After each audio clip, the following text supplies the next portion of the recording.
Thank you so much, everyone, for joining us this evening. This is Building for a Livable Future. This is a webinar hosted by us at Environment Hamilton, Burlington Green, and the Bay Area Climate Change Council. And so really quickly, we want to start off by acknowledging that the land that we're hosting this webinar on is on the Dish with One Spoon Wampum Belt Agreement, and this land was also inhabited by the Haudenosaunee, the Anishinaabeg, the Neutral, and Huron-Wendat. This land is also overseen by the Crown Treaty of, I'm sorry, I apologize, my notes didn't load, of 1492, I believe. And ultimately, there are many other peoples from around Turtle Island that have come to call this land home. We absolutely encourage everyone on this attendee list to reflect on, in particular, the recommendations from the Truth and Reconciliation report that was published some years ago. There is still significant work that needs to be done within our communities still to truly achieve truth and reconciliation within our communities. So with that said, we have the Q&A set up in the Zoom features right here. Please do not hesitate to ask questions of the panelists in the Q&A feature. As the questions come to you, we will be returning to them in a Q&A portion later on. And the chat isn't enabled right now, and I apologize, but we hope everyone still enjoys the webinar and is interested in what the panelists have to say this evening. So just before I hand it off to Amy, my name is Ian Borsick. I'm the Executive Director at Environment Hamilton, and I'm very happy to be hosting this webinar with you all this evening. And I'll hand it over to Amy, and then she'll take it away introducing our panelists. Terrific. Thanks so much, Ian. And again, thank you to all for taking your valuable time tonight to join us for this, what I'm sure will be a fascinating webinar. And just very briefly, if you don't know me already, my name is Amy Schnur. I am one of the co-founders and the original and the continuing executive director at Burlington Green Environmental Association.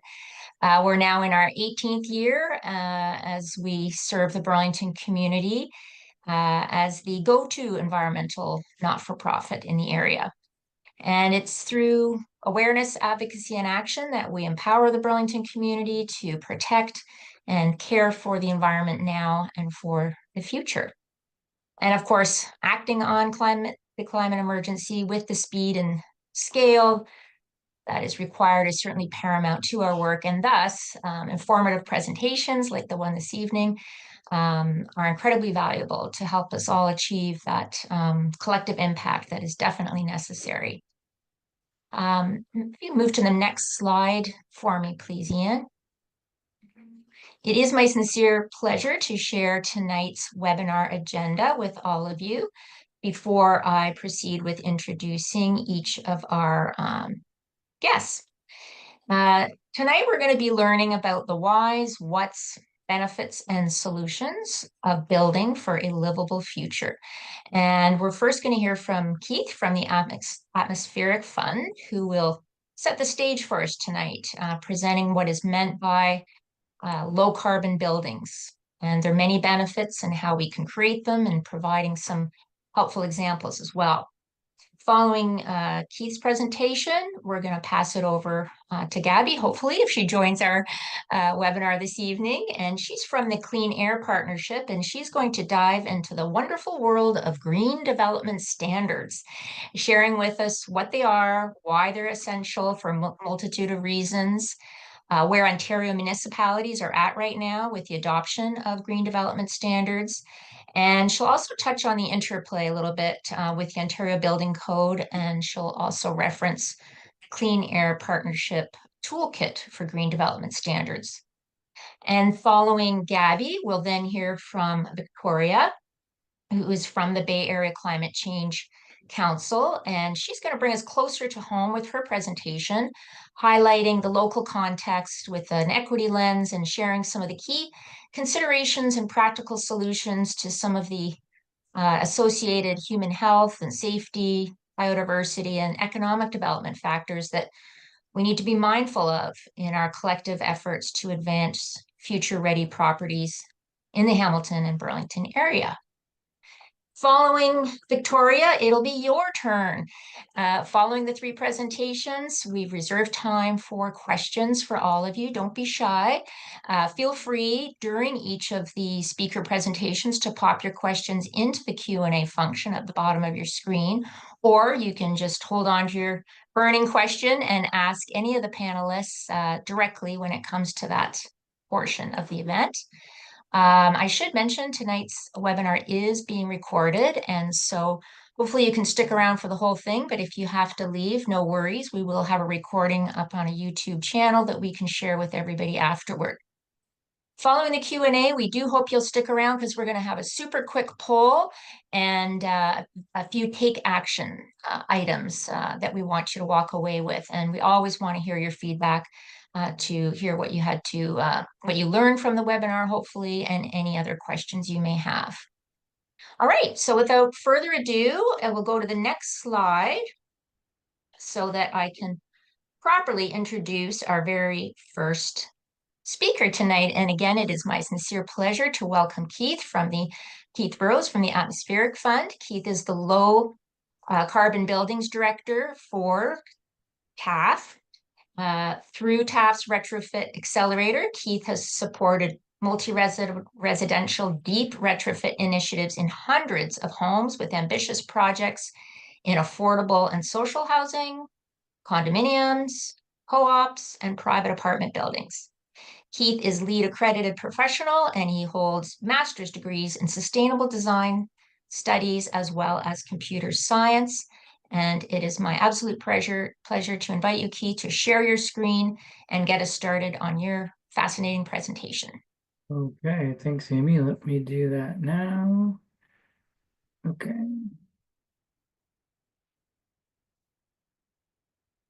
Okay, can everyone see the screen?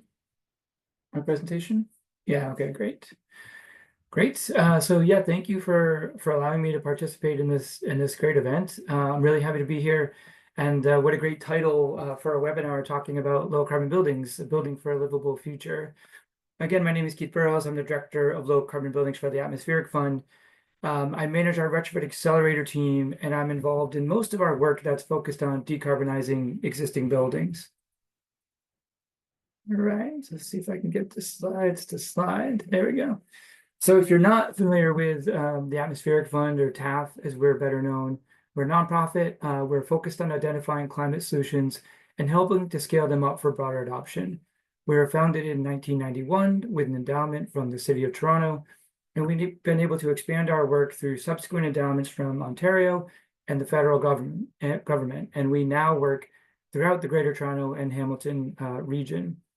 Our mandate is climate change mitigation, and we do this through policy advocacy, investing in companies and projects that are focused on decarbonization, and providing grants to nonprofits and municipalities. We also run our own programs, and usually those programs are in areas where we're not seeing the progress we would like to see, or they are particularly challenging, or a combination of both. And that's the case with our largest program, which is our Retrofit Accelerator. We launched that program 4 years ago now, and through the accelerator, we support owners of multi-residential buildings. We help them navigate the deep retrofit process, essentially.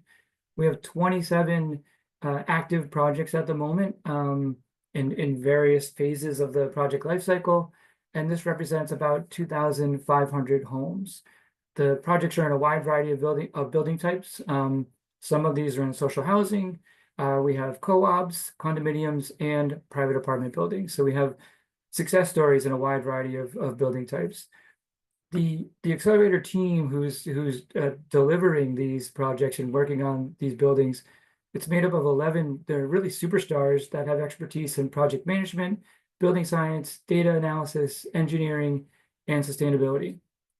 And the projects we're working on range in ambition from emissions reductions of 40% all the way up to 85% and going after passive house certification and everything in between. And all the projects we're working on involve electric heat pumps of some sort, and nearly all of them are fuel switch projects or electrification projects where we're switching from gas to electricity. Okay, so what does the Retrofit Accelerator do? essentially what we do is we try to facilitate deep retrofit projects by removing or reducing some of the barriers to these projects from the perspective of the building owner.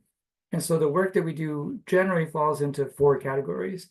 We spend a lot of time originating projects, doing outreach to building owners and organizations to let them know what we do. We will co-fund preliminary feasibility studies to assess retrofit potential, get an understanding of costs and the scope for a particular project. For projects that are serious about doing more than just a preliminary study, we will help building owners find funding and financing for the project. This can be through public funding programs or private financing or a mix of both.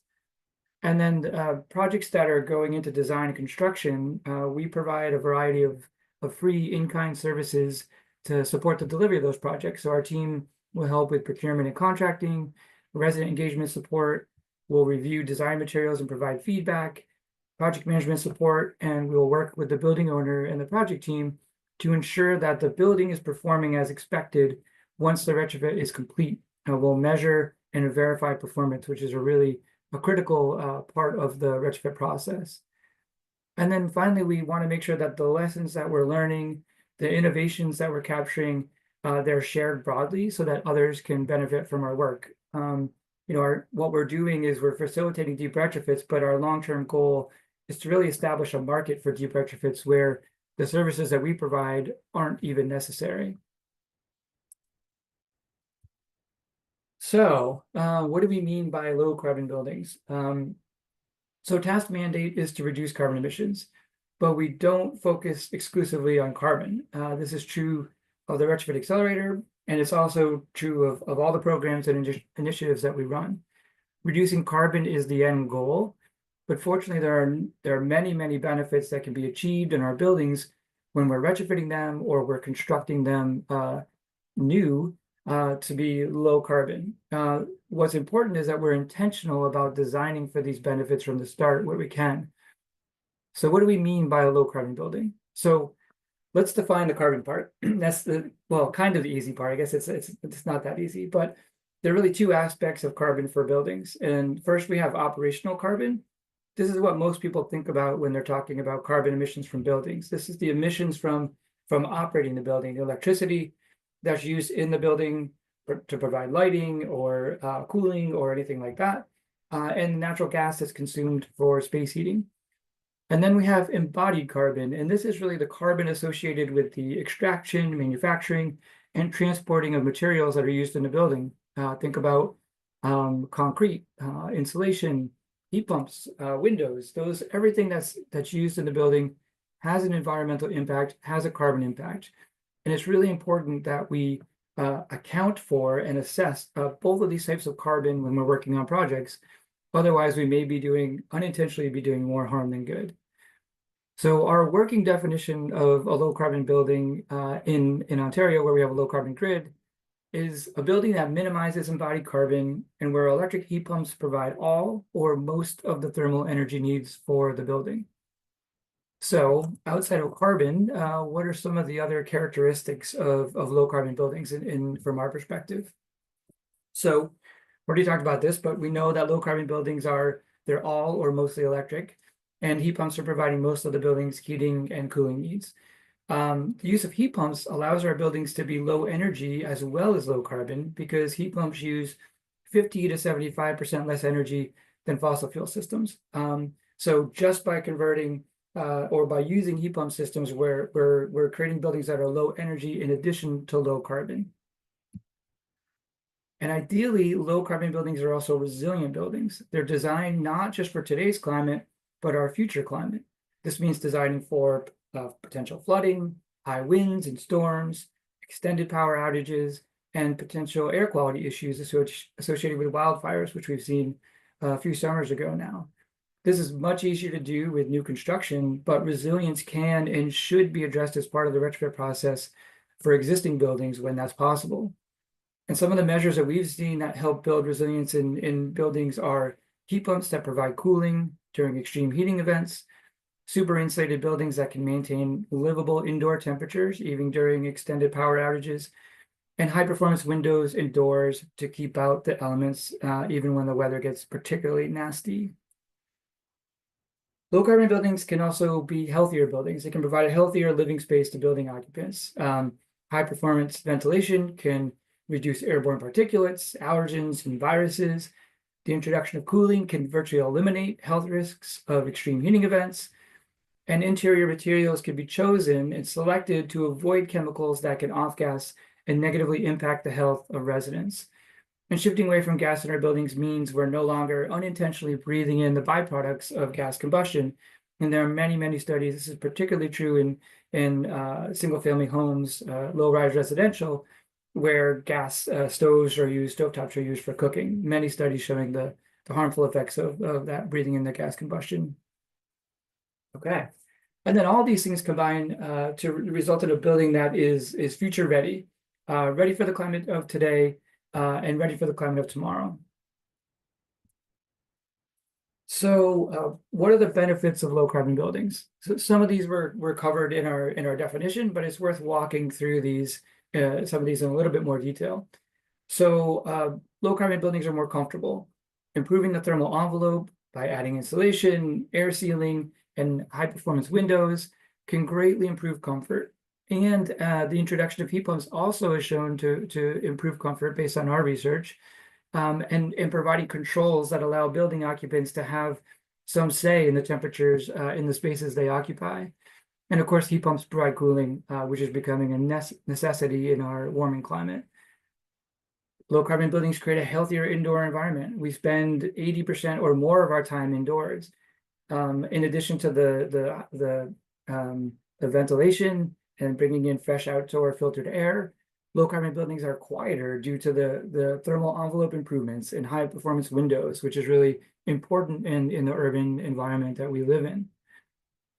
Low carbon buildings, clearly, they help address the climate change emergency by lowering carbon emissions. And they also improve air quality for all of us by reducing the particulates and contaminants associated with the combustion of natural gas. These buildings can also be designed to be intelligent and dynamically respond to the needs of the grid through thermal and battery storage and smart controls. The grid of the future will be dynamic, and so will all our buildings. This isn't commonplace today, but it will be the norm that our buildings are connected to the grid and intelligently responding to grid needs.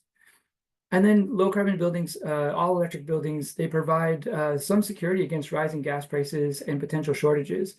You might have heard 50 to 70% of the gas we use in Ontario comes from the US. And so I wouldn't necessarily call that a sure thing or secure at this point.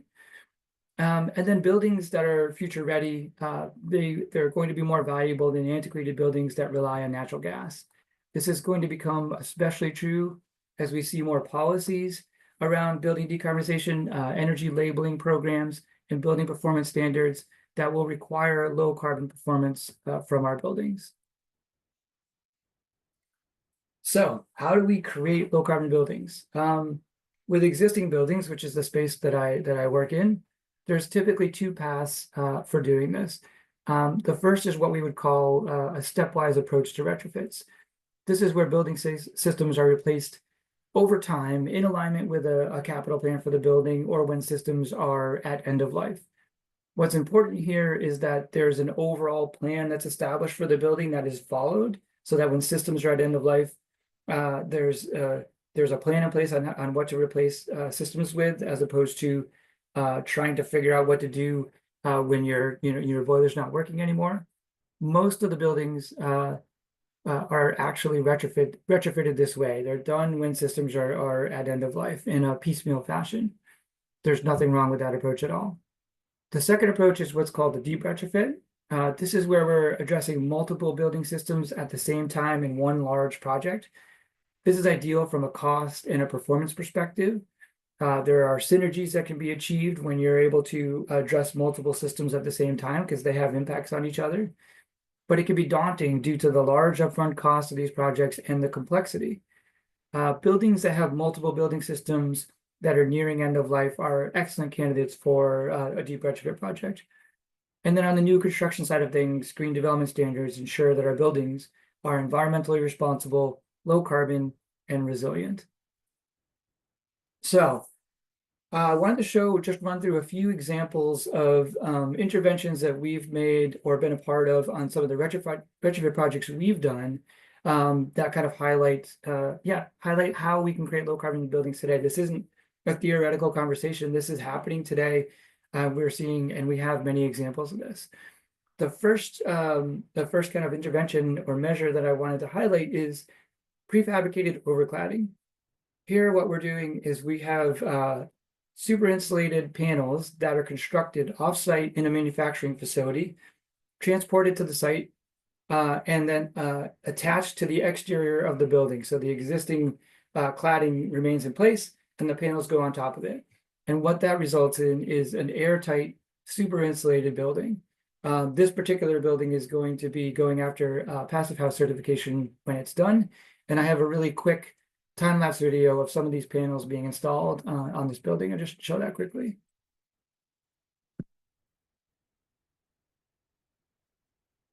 And they're just going to crane up these panels, or lift up these panels rather, and just pop them onto the side of the building. They're attached relatively quickly, grab the next panel, and off they go. And once the panels are in place, these panels were built by a company called Simple Life Homes. So these are Ontario fabricated panels, which is also the economic benefits of this type of work is really important. When the panels are up, there's going to be metal cladding that will be added to the side. So it's going to look a bit nicer than what you see here. But that's essentially prefabricated overcladding panels. Okay, we don't need to see that again. Here we are installing a commercial scale air-to-water heat pump system. This is replacing a chiller that was at end of life for a downtown condominium. So the chiller provided cooling for this building and a building next to it. The heat pump essentially was a drop-in replacement for the chiller. It's providing all their cooling needs, and it now provides 70% of their space heating needs. They left the boiler in place, which is there for kind of a backup system and to provide supplemental heating when it's necessary. This system was sized only to cover about 70% of the heating demand. It's really sized for cooling. Here we have kind of what many people think about when you talk about heat pump systems, and these are what we call multi-split systems. We've installed over 400 cold climate split heat pump systems like this now.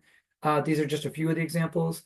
The first heat pump system we installed was in 2017. And we've had absolutely no issues keeping people warm during the winter. Most of the systems we've installed have no real-time backup heating system. It's just the heat pumps providing the heat, and the heat pump is enough. This is a packaged terminal heat pump system. I just wanted to show this because heat pumps come in so many different shapes and sizes. This unit doesn't have any outdoor component, so it's really just a through-the-wall type of system. It's similar to what you might see in a hotel room, but this model is actually extremely efficient. It doesn't have the air leakage that you often see in the hotel units, and it's a heat pump that's providing both the heating and cooling for this space. It's also very easy to install. You don't need a refrigerant technician. It's quite simple and inexpensive to install. And then here we have a ventilation system.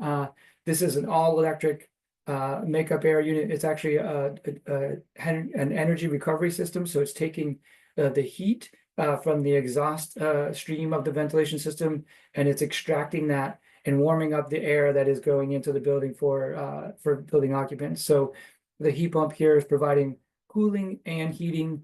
It's 100% electric. There's no gas backup. It's the heat pump providing the load here, and there's an electric coil to provide supplemental heat if it's needed. And then this is a CO2 domestic hot water system.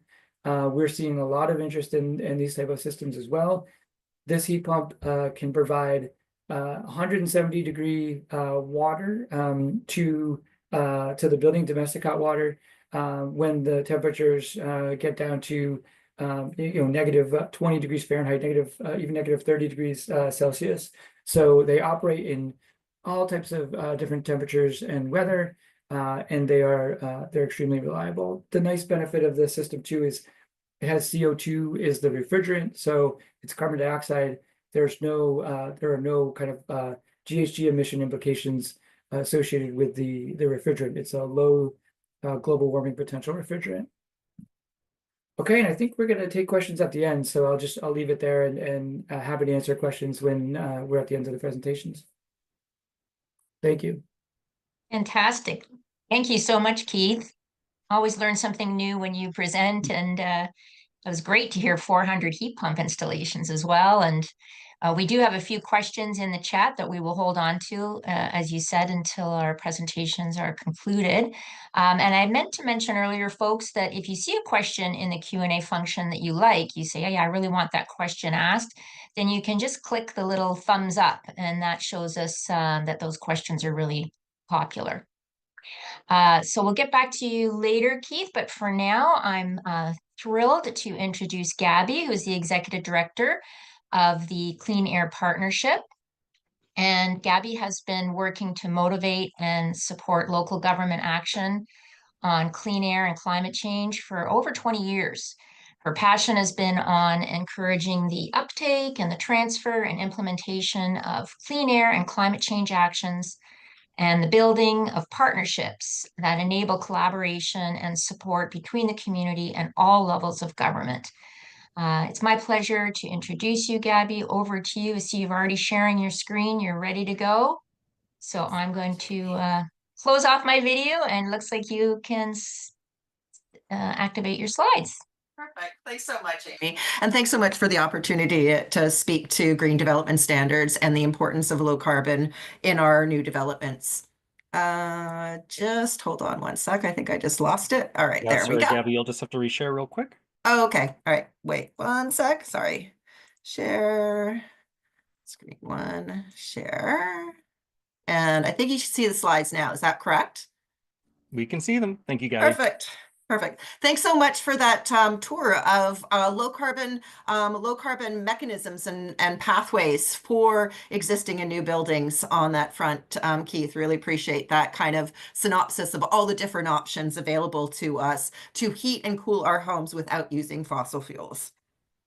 So I'll just speak a little bit about green development standards. The green development standards do apply to new developments. And as Keith was mentioning, how important all buildings are in terms of our decarbonization of all buildings.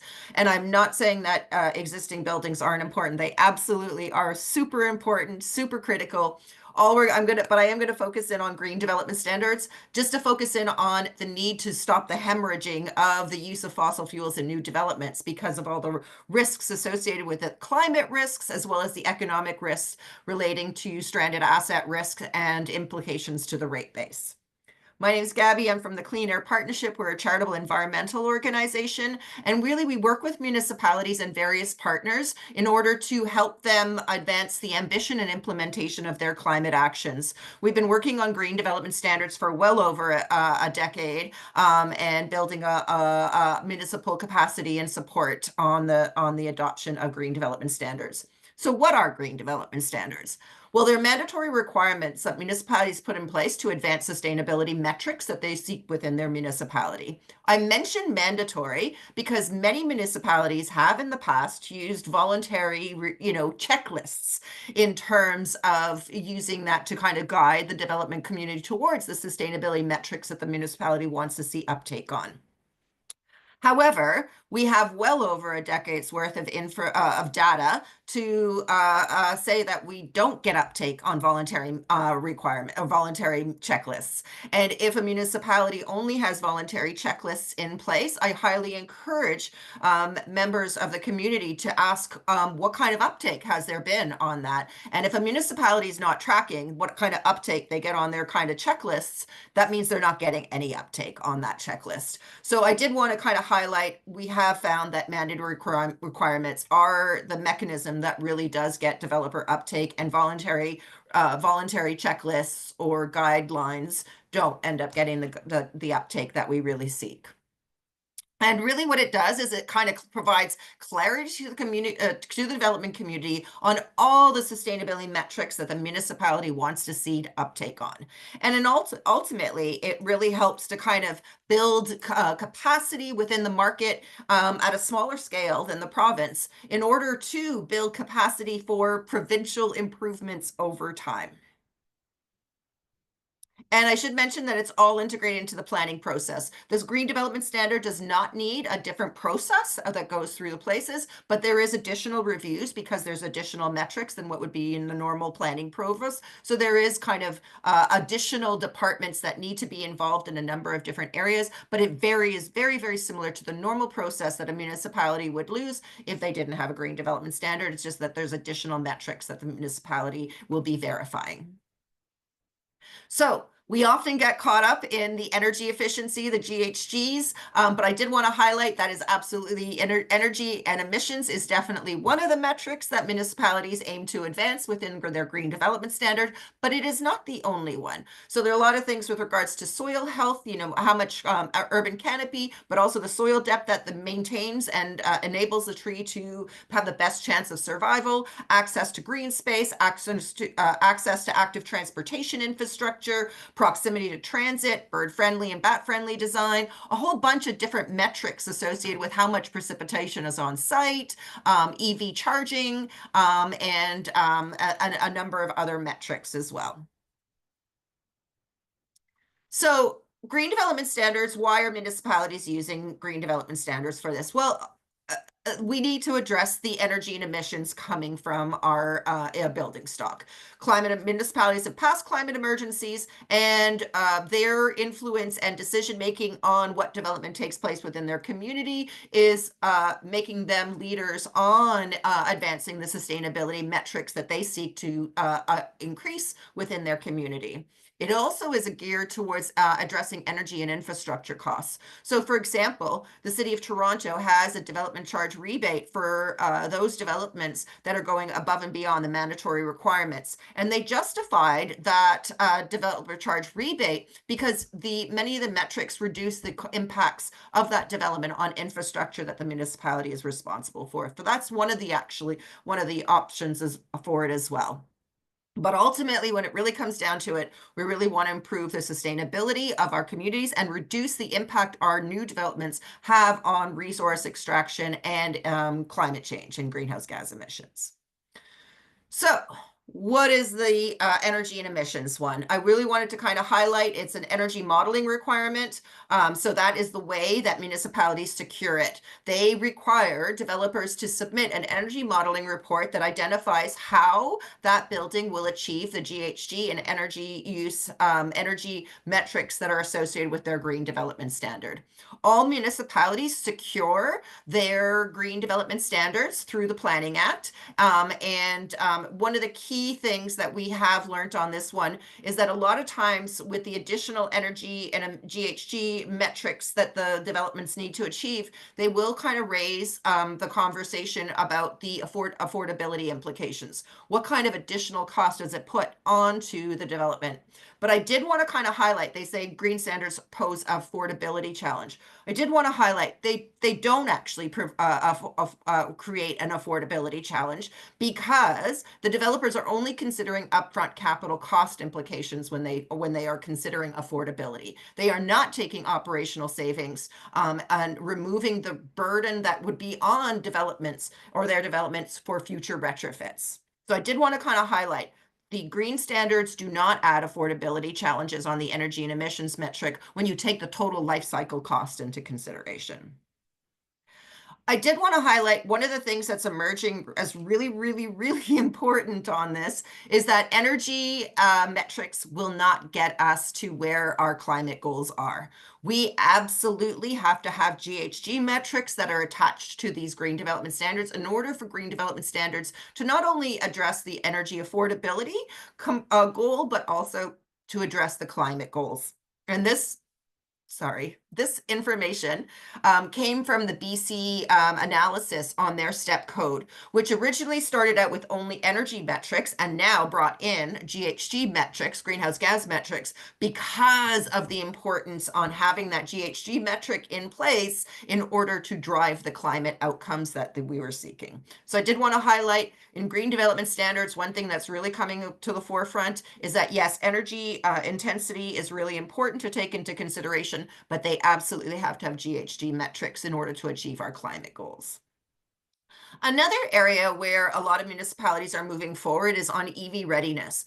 And this is a particularly important for all developments, but it is very, very important from a perspective of when you're looking at common garage spaces. So in MURBs, in condos, or in stacked row homes with a separate kind of parking area. And the reason it's important to single family homes or row homes that have their own private parking place as well, but that decision making of what they don't do it at the time of construction and needing to retrofit it afterwards is a lot easier to do, as you can imagine, when you are the sole owner of it, as opposed to having to go through a larger kind of governance and kind of review process associated with it.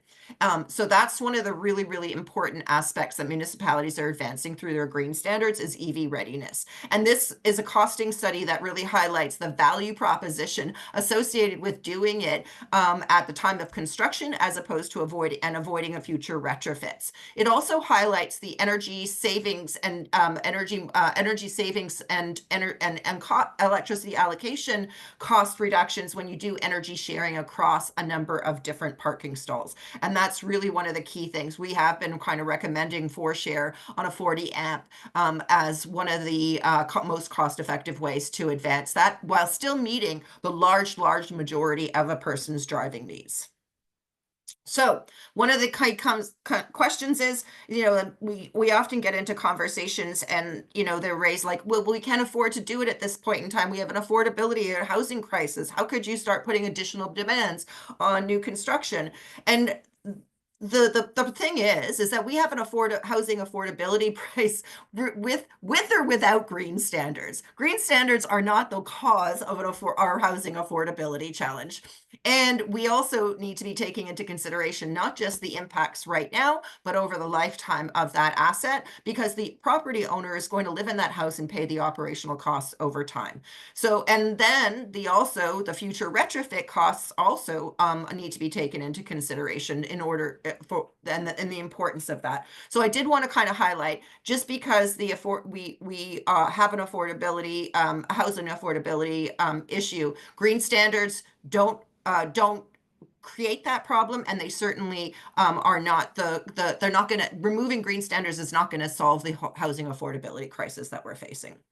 And really what I wanted to kind of highlight is we really need to start building emissions performance standards for existing buildings is a critical piece of the puzzle, because it really helps not only to drive the scale up on retrofits and build that local retrofit economy and job creation opportunity that we want to be able to capture in Ontario, but it also helps to build the value proposition for advancing the energy efficiency and GHG and sustainability metrics at the time of construction, which is the most cost-effective time to advance these metrics.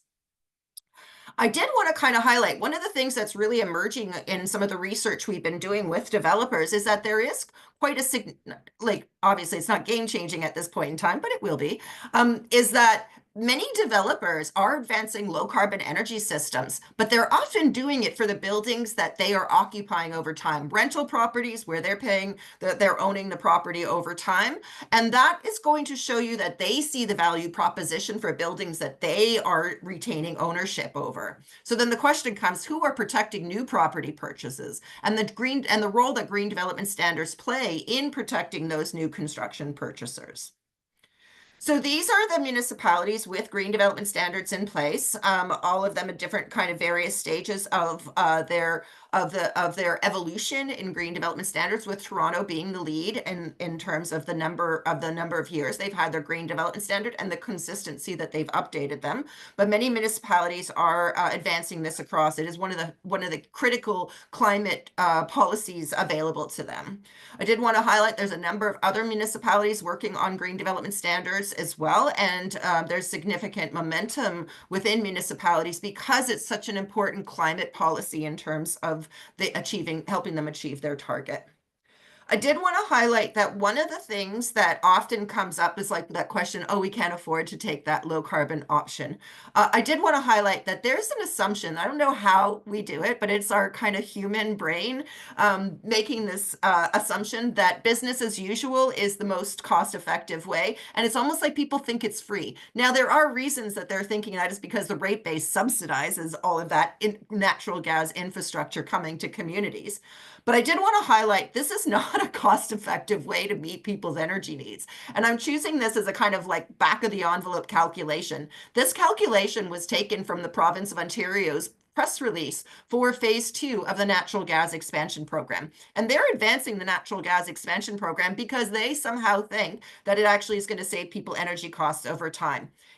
I did want to highlight, this is where the numbers from their press release came from. So it's 234 million and it comes to 8,750 connections. That comes to almost $27,000 per connection. It's estimated to save customers between $250 and $1,500.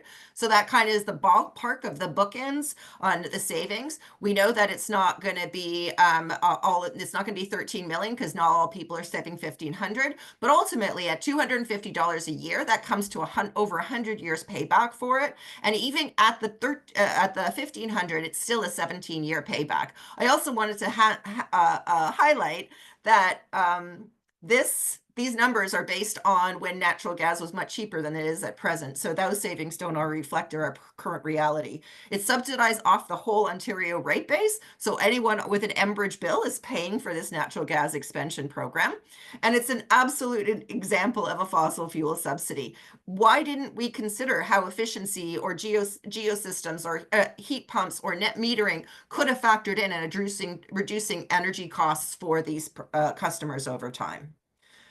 I did want to highlight, this is kind of like some of the kind of general calculations. We are getting close to price parity on this stuff. It might be hurt a little bit now with the removal of the carbon pricing for consumer fossil fuels, but we are getting there. And that kind of messaging that fossil fuel is the cheapest option for people is no longer the case. We have a lot of options available to us to cost effectively electrify our new developments. And I did want to highlight that's really important to take into consideration when we look at those kind of larger rate-based subsidies and the implications that has for the rate base over time. So I would like one of the things many people kind of point on the Ontario Building Code and like, why do we need a green standard if there's an Ontario Building Code? And people love saying about Ontario being a leader in their Ontario Building Code. I will say that Ontario used to be a leader in terms of energy efficiency in the Ontario Building Code, but we've now had no energy efficiency improvements in about a decade. There's absolutely no consideration of greenhouse gas emissions. And we learned from that BC STEP code how important GHG metrics are to driving the climate outcomes that we seek. And really, it makes sense for green development standards to work in conjunction with a building code in order to help build the capacity of the development community at a smaller scale, thereby enabling scale up across the province over time. And absolutely, municipalities have been requesting and begging the province for an Ontario type STEP code that includes GHGI metrics, just like the BC STEP code for many years. There is at present a ResCon legal challenge to the Toronto Green Standard. And, we always have to be cognizant of the risks associated with removing municipal green development standard authorities. So just because we shouldn't take it for granted, and we should be cognizant that we need to get leadership at the provincial level in supporting municipalities to drive the low carbon energy systems in our new developments. I did want to highlight, so what does this mean? What is green development standards? What difference do they make anyway?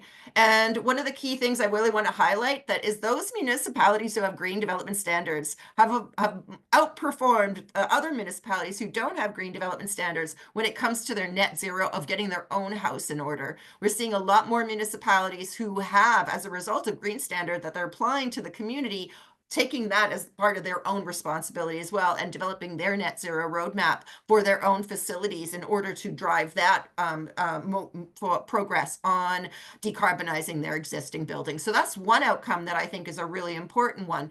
You advance it for the community, you absolutely have to deliver on it as part of the municipalities.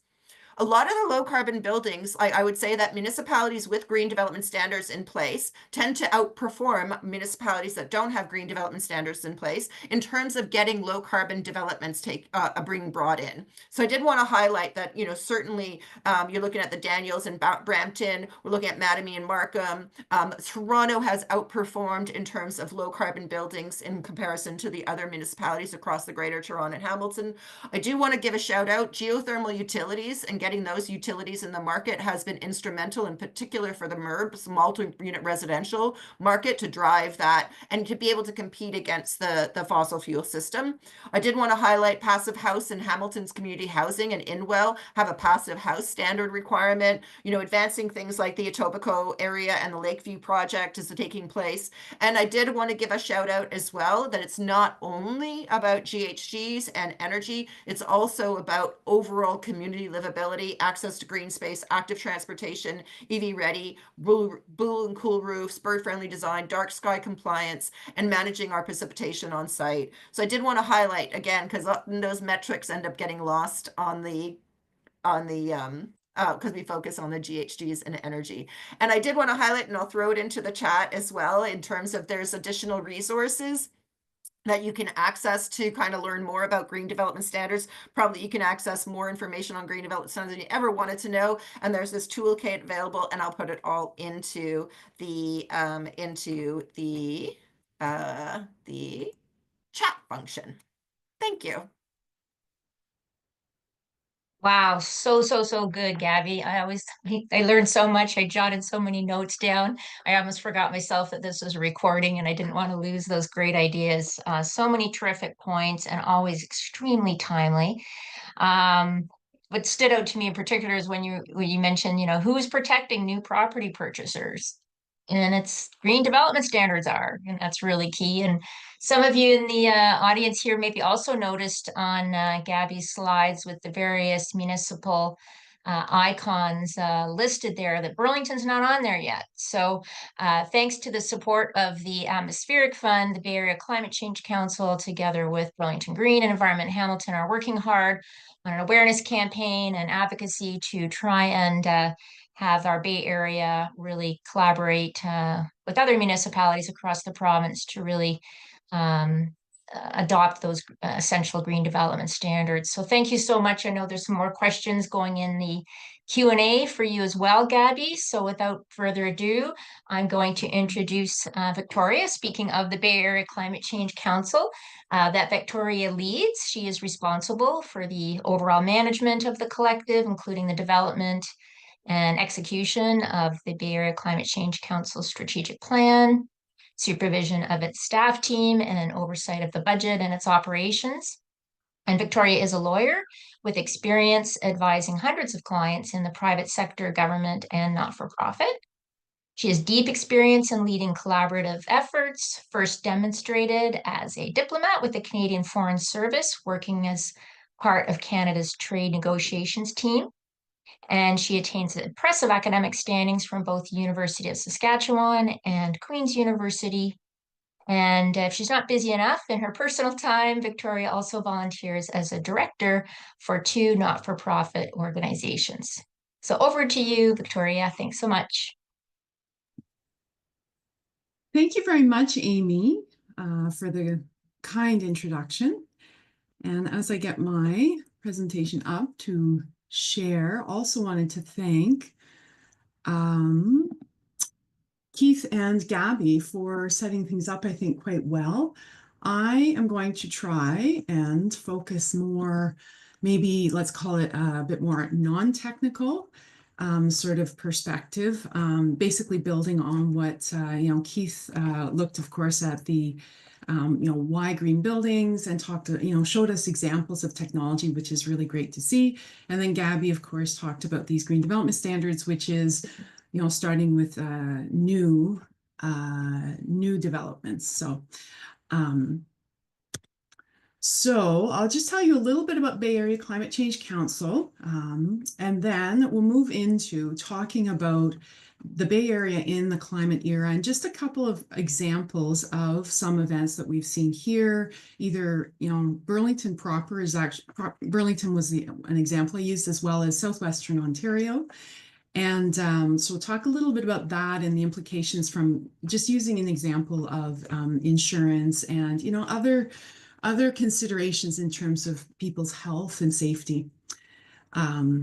In essence, to say that this is becoming like climate isn't just a nice to do, building buildings that are future ready is also not just a nice to do, but it's something we really need to be doing as a community for, health and safety reasons, as well as obviously protecting our properties, which are often our biggest investments. Then I'll talk about, I'm splitting up this sort of idea of focused on mostly new development, but it kind of fits with both new and existing, that there are things we can do for the property and use, how we use the land. And then there's the piece, which is, how do we build our buildings? And, from the perspective that these two actually interact with each other and will more and more as we go into the future. Talk about also biodiversity as something that supports community health. So we need to be supporting biodiversity as well as nature and its ability to thrive. I'm going to touch on briefly the building codes issues. It's there, as Gaby mentioned already. I mean, it's there to ensure, of course, that we have safe buildings.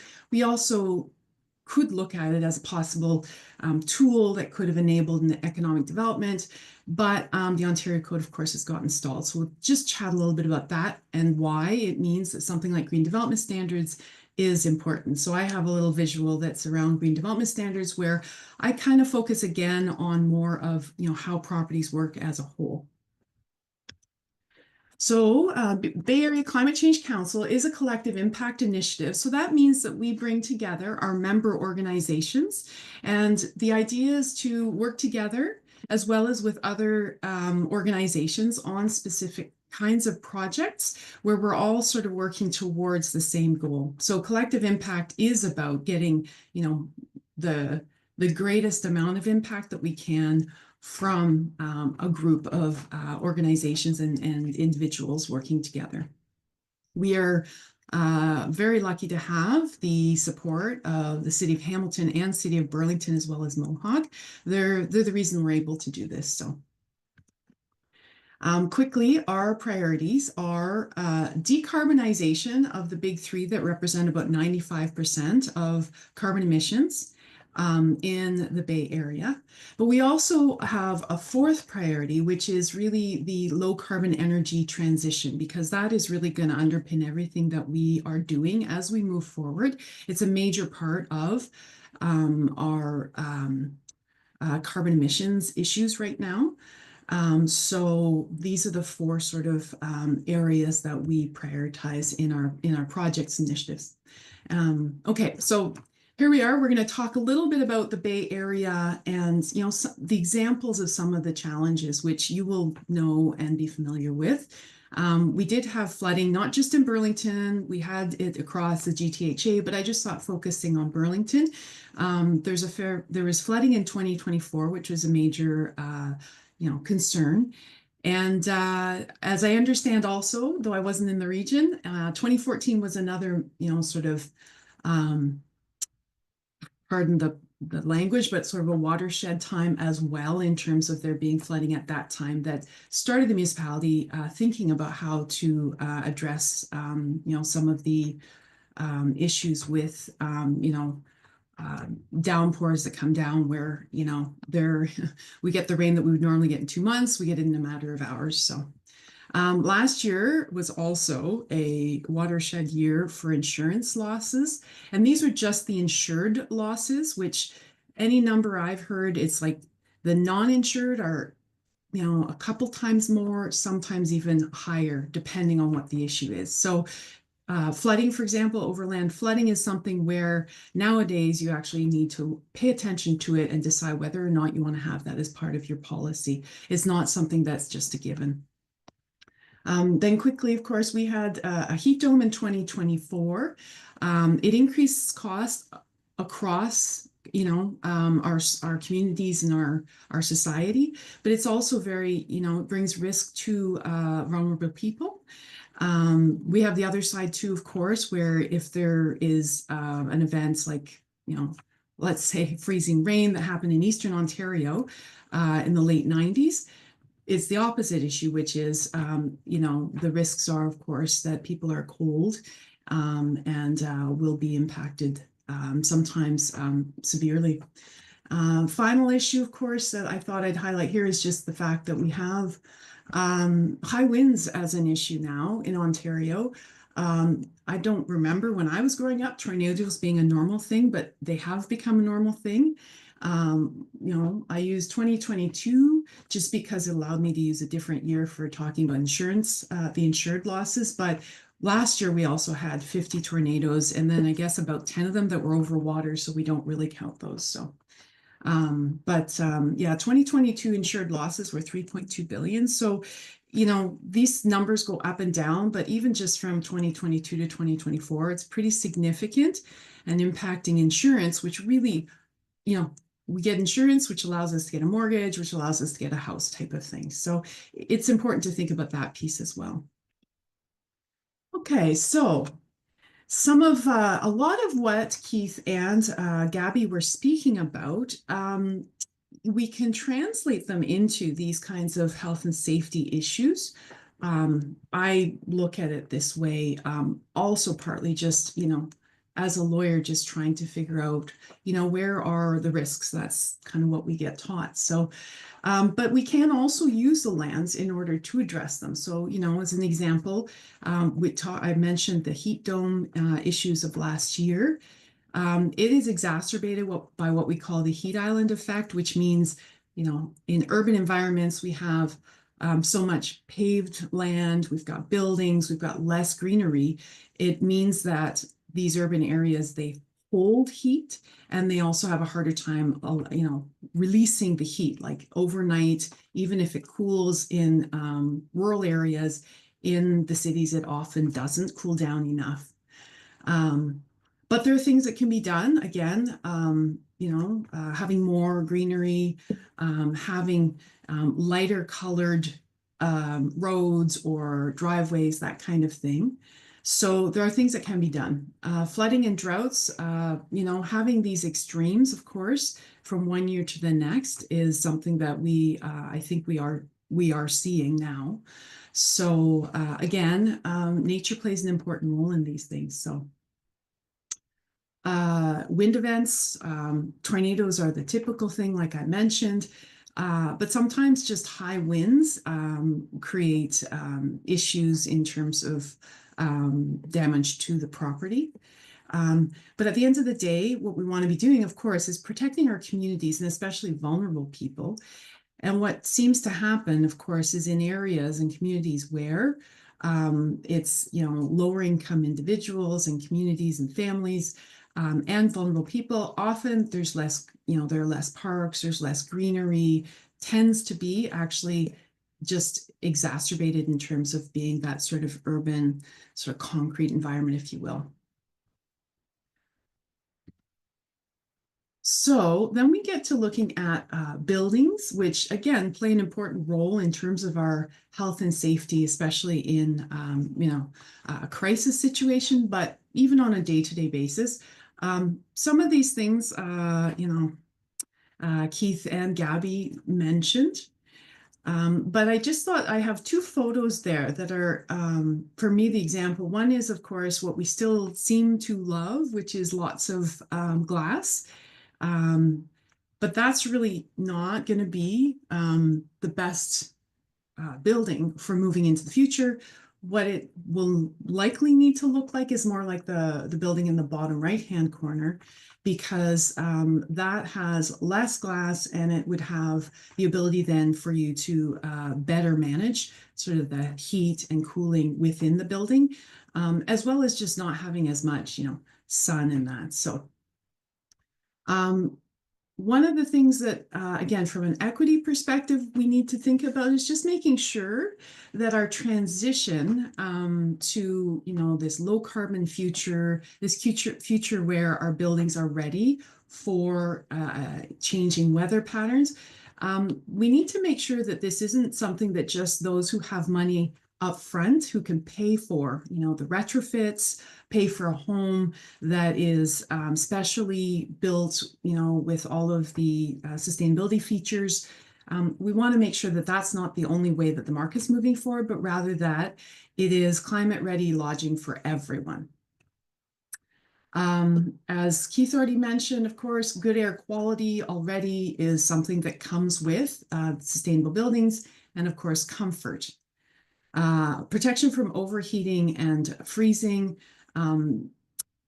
Passive house, which Gaby mentioned, passive house tends to create buildings that are able to keep their heat or cooling for a much longer time, which the importance of this is that it allows people to stay in their homes, which is when we talk about, vulnerable people in particular, the last place they think of going is out of the house when there is some kind of an urgency. So being able to protect them within their homes, being able to make sure that buildings stay in a sense, around reasonable temperatures is really important. Avoiding health impacts of flooding. I lived through the Calgary 2013 floods and was out of my house for 10 days. A week of that was because of the flooding in my neighborhood, and 4 days was because the water treatment plant wasn't working because we had electricity issues. But the key thing was that there are lasting impacts, even if somebody's able to get their house fixed, because it's often hard to get to all the places that ended up with some kind of moisture, which then turns into often mold issues. So important to just keep your house, dry and protected. Local energy on site is a great thing for, again, helping us as humans get through ups and downs of, outages, power outages, or weather events, because if you're able to have solar, for example, on site, or you have some battery even, again, it allows you to ensure the minimum amount is operating within your home, and you don't have to leave your home. And then the final piece, as I was mentioning back when I was talking about insurance, there is an important piece of this, which is to protect your property from the climate impacts. So all of that means, in my perspective, that it's important to think about how we support nature and biodiversity, because a lot of the solutions, they include some part of nature. So, greening our neighborhoods, maybe having parks that are made to be able to absorb more rain. They're doing this in China. They call them green sponges. So they sort of kind of look like wetlands, but they're human created. But it also means we need to protect any wetlands that we still have. Gaby already mentioned it. Ecosystems are, they support soil quality, they support trees being as healthy as possible, and they support our clean water. I've already talked about how, we need to be protecting ourselves against weather. Again, nature can help us with that. Tree canopy, just as an example, is a really important piece of this, the approach for, keeping our homes and neighborhoods cooler. So to deal with what we were talking about before in terms of that heat island effect. We all know that going into nature is important for human mental health. And as we go forward, and as we're dealing with the stresses of, the climate variability, this will be important for us to have access to biodiversity and just green spaces generally.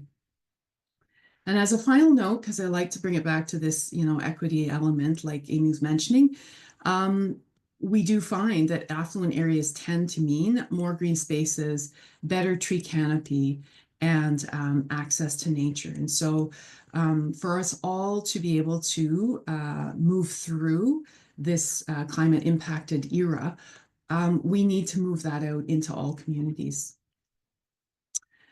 So quickly, just on the building code, as Gaby mentioned, there hasn't been a lot of, sorry about that, did that twice. There hasn't been a huge amount of movement on the Ontario Building Code There are a couple of other Ontario codes that impact buildings, but we really focus on the building code because it has this energy efficiency piece. And one of the things that is important to mention is that all the provinces agreed to actually harmonizing with a national code. And then that would mean that they all sort of focus on one process for moving things forward. So we have a national model building code, which comes out every 5 years with updates. And they've been focusing at that national level on how to get to net zero energy, how to get to net zero carbon, how to integrate resiliency, how to measure carbon. All these things they've been working on are not going to be in the Ontario code unless Ontario harmonizes.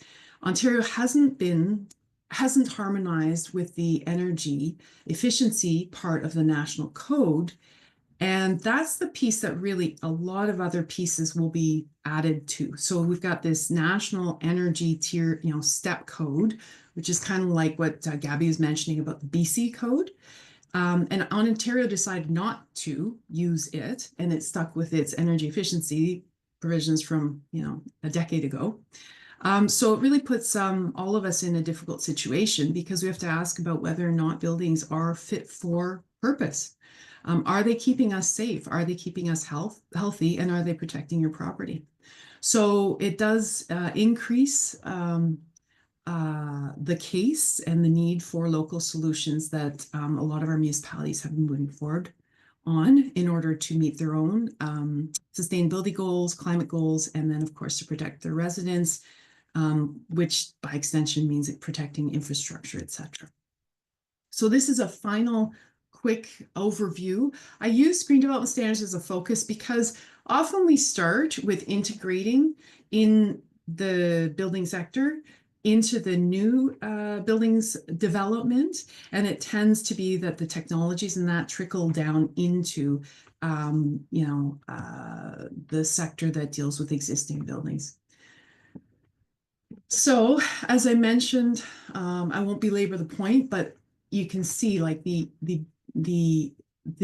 how we build our human-made built environment is not the only piece of this. I've kind of put in green those pieces which are actually more about how nature supports us. And so again, it behooves us to actually support nature. Last point, because I lived in Long Point, Ontario during COVID, my grandparents had lived there in the 80s. I came back here to find that it was a much more extreme environment to live in. There was a lot of flooding. We had a lot of high winds in that. And I realized that if we assume that trees do okay no matter what, but I actually saw how too much flooding, extremes of flooding, then droughts and full summers of droughts, all of those put them actually at risk. And so our ability to benefit from nature really depends on them being able to manage the climate. So there we go. That's my presentation. Feel free to reach out and look forward to questions here now. Thank you so much, Victoria. I'm just gonna get this up and running on my end. But we had some questions already in the chat, and I mean, between me and Amy, I'm sure we also have some questions between the two of us.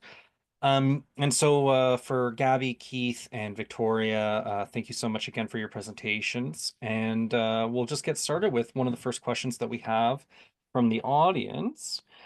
Deborah had asked, in an old building over 100 years, so we're talking pretty old, heated by radiators, what's the possibility of using heat pumps without totally ripping out all the radiators? So this is something that I've definitely heard a lot about, where in Hamilton we have some really old stock buildings, and just wondering, like, how can we preserve that old stock building without completely destroying it as we upgrade it, without destroying it entirely? Keith, do you maybe want to take that away? Sure, it's a great question.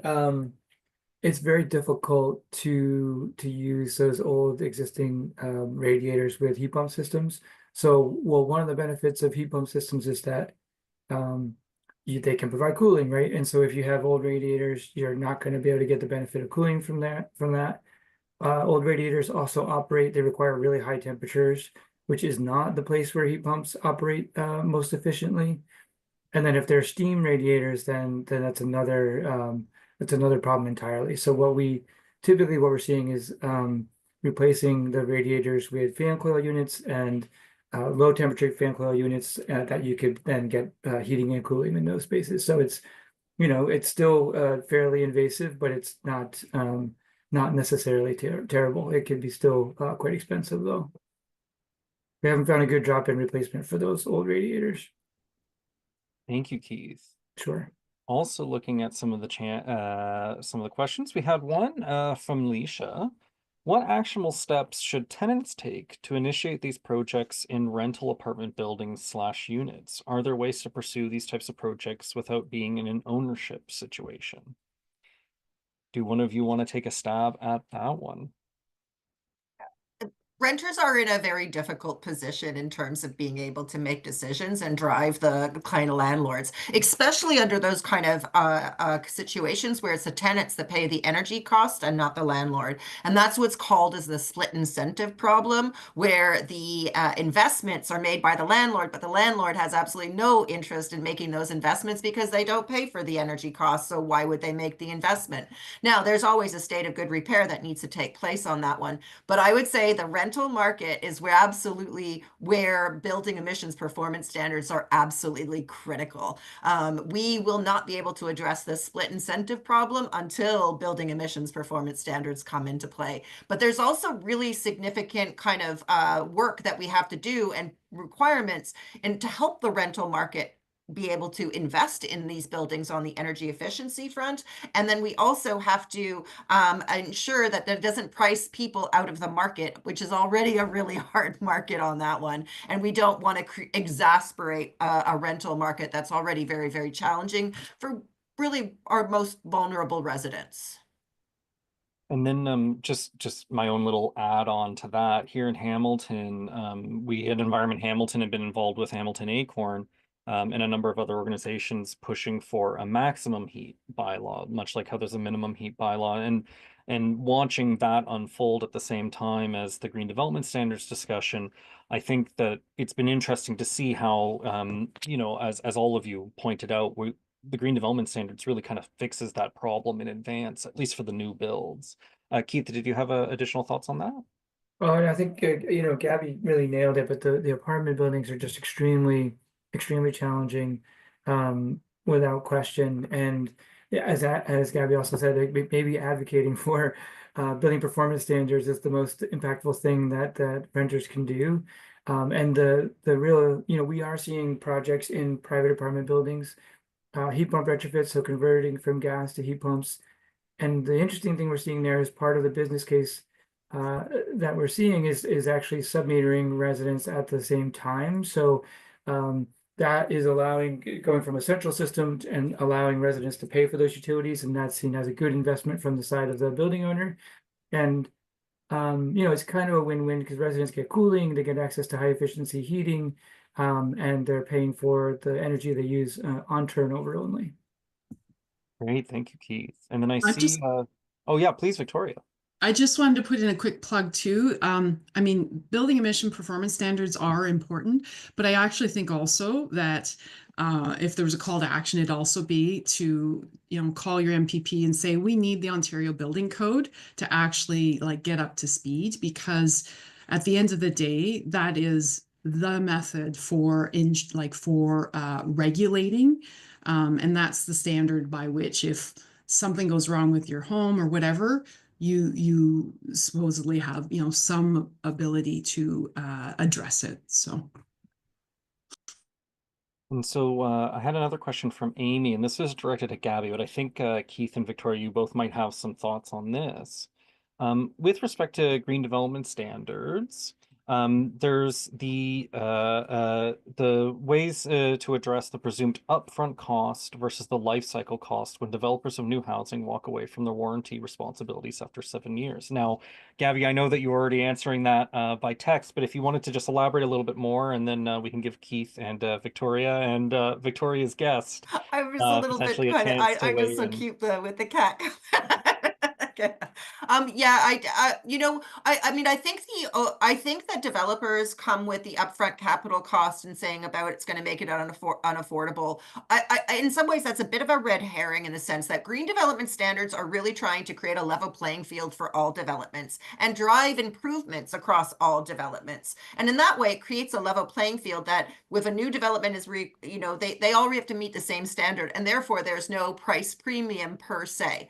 So like really when you cop and think about it, the additional cost of energy and emissions and that green standards put into play are insignificant in the whole price of the development itself.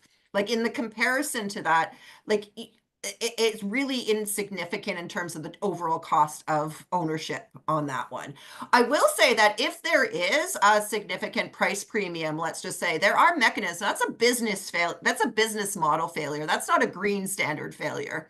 We can figure out ways to address it. Is it on-bill finance? And we invest in the fossil fuel system. We don't make individuals pay for all that pipelines to go to their home right at the time of construction, right? So why couldn't we do the same sort of thing similar to that on the rate base? Those are one's options. Why couldn't we do it where there is municipalities that provide, let's say, a local improvement charge to deal with the small, green premium associated with net zero or higher than mandatory requirements. But I think those types of programs are where you're driving higher than mandatory requirements, not necessarily helping people meet those mandatory requirements. That would be my sort of take on how we drive innovation and increase progress, but create that general process for improvements across all developments. Victoria, did you have any thoughts on that piece? The kind of upfront cost versus the life cycle benefits that we get from these types of activities? I would actually point to what BC has found with their step code, and they, as BC does things, they're orderly and they just kind of, work methodically through the process. So they've been at this since, 2014. Moving into having a code by, I think it was 2017, 2018, and then they implemented it. But what they did do and commit to with industry was actually to do a yearly estimate of costing and try and address the issues. And what they did find is that the costing ended up being, kind of a couple percent. A bigger issue was actually, and again, I'm generalizing because it depended on the year, but it wasn't so outlandish. But one of the issues was actually that it's also about like implementing new technology. It's also about different processes. It's about training your trades. Like there's actually a lot of other stuff that was part of the challenge. And so when they actually looked to implement their step code, and when it was just focused on sort of higher energy performance, let's say, they actually had to deal with it as a whole in terms of supporting industry on all those pieces. So, but in terms of, Gaby used the language of split incentives, like the developers are trying to keep the lowest risk and most predictable costs upfront, which means doing it the way I've always done it. Right. So there's a bit of that lack, they don't like risk, they don't like change. And then the other part was they're not going to benefit from the lower operational costs. Right. So they just look at it like, why would we don't get any benefit from it. So. And then Keith, do you have any final thoughts on this point before we start to wrap up? No, I think I would echo I would echo those comments, Gaby's as well. But just that green premium is generally small, and I think a fair bit of it can be attributed to, as Victoria said, the innovativeness and the newness, and there's perceptions of risk because of that, and that gets priced into these projects without question, and we see it time and time again.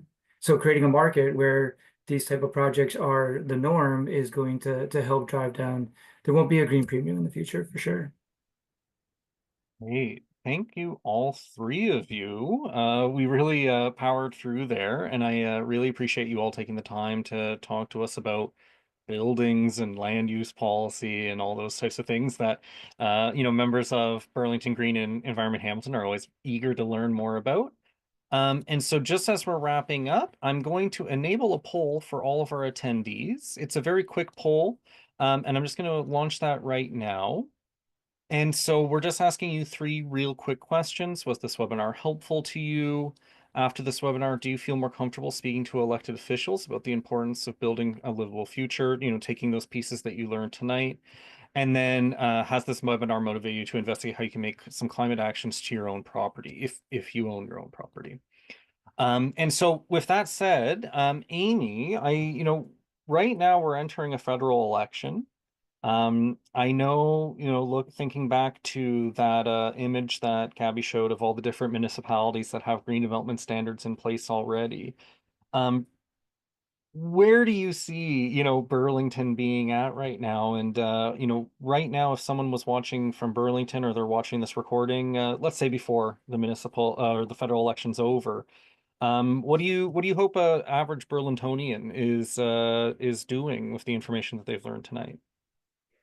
Oh, great question. Thanks so much for asking that, Ian. I would say, with all that's going on in the world right now, it's a very busy news world, and media is really being consumed by the talk of tariffs and the federal election. There's a lot of discussion about growth and building homes quickly. And so I think it's the perfect opportunity, for example, with the federal election, when they're knocking on your door, to remind the candidates, the potential leaders of this country that represent us, that there needs to be not just more dialogue about climate action and the direct interplay between how we build those homes, right? We need to build green and affordable from the start. So asking those leaders those questions is going to reinforce with them that, wow, climate matters to my community. And certainly not just the federal candidates, but we've got new elected provincial leadership, and reminding them that we want to see those actions taking place, whether it's through the Ontario Building Code. And then at municipal level, reminding the City of Burlington's elected leaders that they declared a climate emergency many years ago. And an important way to take action on that emergency is to make sure that we have those green development standards in place. Currently, the City of Burlington does have some guidelines, and they are encouraged. But as Gabby pointed out, the data indicates that it's really important that we have those mandatory pieces so that we can see that uptake as growth moves forward here in Burlington. Yeah, and just to build on that as the final thought, I'm really thinking about Keith, your point about the fact that where does a lot of our natural gas come from, which is what most of us use to heat our homes. And with the changes that we're seeing happening, south of the border and worldwide, I think everything that the 3 of you panelists were sharing with us tonight is really a way of having not just a resilient community when it comes to climate change, but having a resilient community when it comes to other social and economic factors as well. And so I think the solutions that you guys shared with us tonight really speak to that as well. And I really want to thank everyone for joining us tonight. I'm seeing the poll is mostly finished off, I believe. So I'll end up sharing those results just for folks before we close up. But otherwise, I really thank everyone for joining us this evening, and I hope you have a good night.